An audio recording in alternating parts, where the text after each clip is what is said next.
Olá, seja bem-vindo ao meu canal, aqui quem fala é o Eduardo e hoje na minha leitura da Bíblia de Estudo, a Bíblia Sagrada com reflexões de Lutero, darei continuidade à leitura do prefácio ao Antigo Testamento. Separei essa leitura aqui em vários vídeos, começando hoje pelo parágrafo que começa da seguinte forma: por essa razão, agora, quando Cristo vem, termina a lei, especialmente a lei levítica, que, como se disse acima, cria o pecado ali onde, por sua própria constituição, inexiste pecado. Assim também terminam os 10 mandamentos, não no sentido de que não se deveria mantê-los ou cumpri-los. Antes, o que neles termina é o ministério de Moisés. Este já não fortalece o pecado através dos 10 mandamentos, e assim o pecado já não é o aguilhão da morte. Pois através de Cristo o pecado foi perdoado e Deus reconciliado, e o coração começou a ser caro à lei, de sorte que o ministério de Moisés já não pode puni-lo e transformá-lo em pecado, como se ele não tivesse cumprido os mandamentos e fosse culpável de morte, assim como acontecia antes da graça e antes que Cristo estivesse presente. São Paulo ensina isso em 2 Coríntios 3, 7 e 13, quando diz que a claridade na face de Moisés termina por causa da claridade na face de Jesus Cristo. Ou seja, o ministério de Moisés, que nos conduz ao pecado e a vergonha pelo brilho do conhecimento de nossa maldade e nulidade, já não nos causa dor e também não nos apavora com a morte, pois agora temos a claridade na face de Cristo, isto é, o ministério da graça pelo qual reconhecemos Cristo e com cuja justiça, vida e fortaleza cumprimos a lei e vencemos a morte e o inferno. Foi também assim que os 3 apóstolos viram Moisés e Elias sobre o monte Tabor e, não obstante, não se apavoraram diante deles devido a tão preciosa claridade na face de Cristo.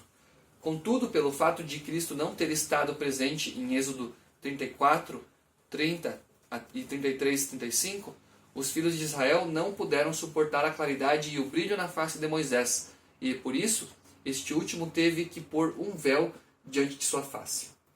Falo isso porque há 3 tipos de discípulos da lei. Os primeiros, que ouvem a lei e a desprezam, levam uma vida inescrupulosa e sem temor. A estes a lei não atinge. Eles são exemplificados pelos servidores do bezerro no deserto, por causa dos quais Moisés quebrou as tábuas em 2 e aos quais não levou a lei. Os segundos são os que se acercam da lei para cumpri-la com suas próprias forças, sem a graça. Eles são exemplificados por aqueles que não puderam fitar a face de Moisés quando ele trouxe as tábuas pela segunda vez. A estes a lei atinge, mas eles não a suportam. Por isso eles a cobrem com um véu e levam uma vida hipócrita, com obras externas da lei. No entanto, quando o véu é removido, a lei transforma todas essas obras em pecados, pois a lei demonstra que nossa capacidade é nula sem a graça de Cristo. Os terceiros são aqueles que veem Moisés claramente sem véu. Estes são os que compreendem a intenção da lei e de que modo ela exige coisas impossíveis. Nesse caso, o pecado entra em vigor, a morte se torna poderosa e a lança de Golias fica com o eixo do tecelão e seu aguilhão passa a ter 600 ciclos de ferro, de sorte que todos os filhos de Israel fogem de sua frente. Assim é, exceto que o único Davi, Cristo, nosso Senhor, nos redima de tudo isso. Pois se a claridade de Cristo não se colocasse ao lado dessa claridade de Moisés, ninguém poderia aguentar uma tal resplandecência da lei do pecado e do pavor da morte. Estes que compreendem a intenção da lei se afastam de todas as obras e atrevimento e nada mais aprendem junto à lei, exceto tão só reconhecer o pecado e suspirar por Cristo.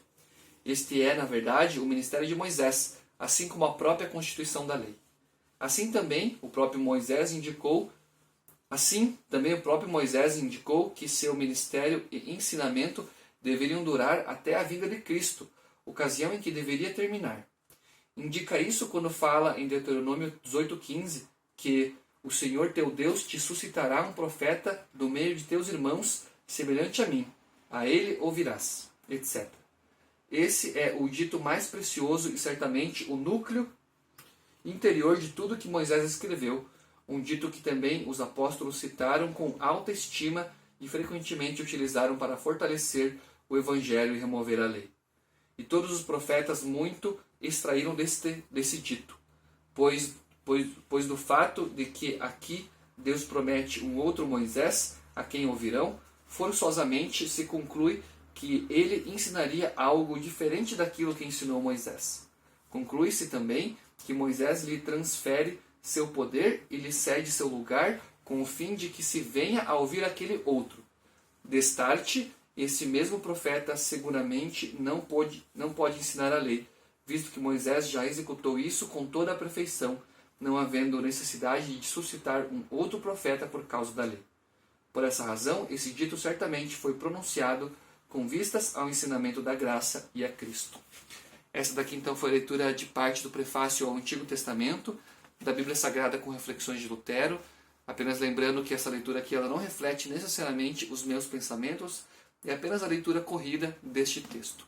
Agradeço por você estar me acompanhando, fique com Deus e até o meu próximo vídeo.